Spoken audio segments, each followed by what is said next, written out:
Так, ушуга бир мисал карайлы. Мындай мисал экен.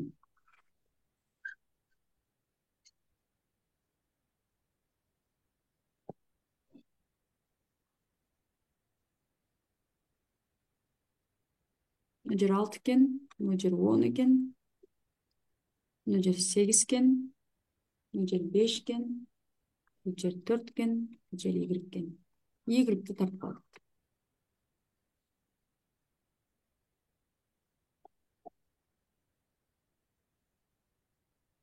Чогултуп алайын, себеби убакыт аз калыптыр. Кегиле. Бул жерде канча үч бурчтук көрүп атасыңар?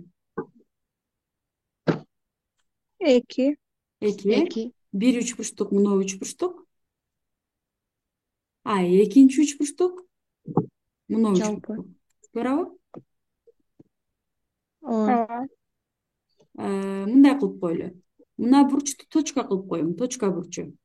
Болобу? Бул точка бурч жалпы бурч да, мына кичине үч бурчтукка дагы тиешелүү, сыртындагы чоң үч бурчтукка дагы тиешелүү. И ушул эки үч бурчтукту бөлөм.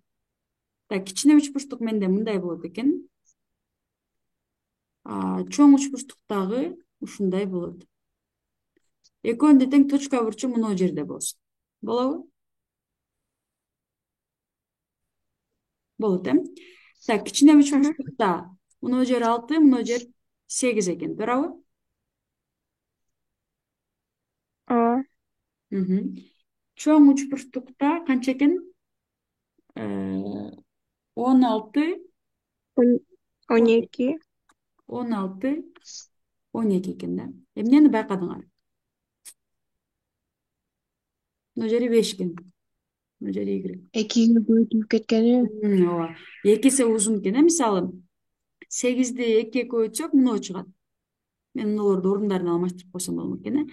6'ны 2'ye көбөйтсөк канча чыгат? 12. 12 чыгат. Демек 5'ти дагы 2'ye көбөйтүп койсок Y чыгат экен да. Демек Y канча экен?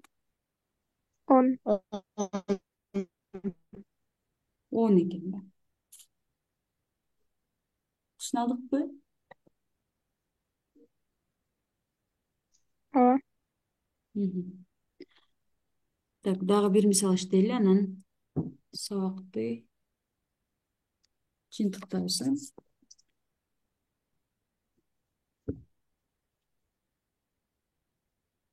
Так, кимде Нованын китеби бар үйүндө? Менде. Менде деген ким? Алисабы? Ооба. Дагы кимде бар? Менде.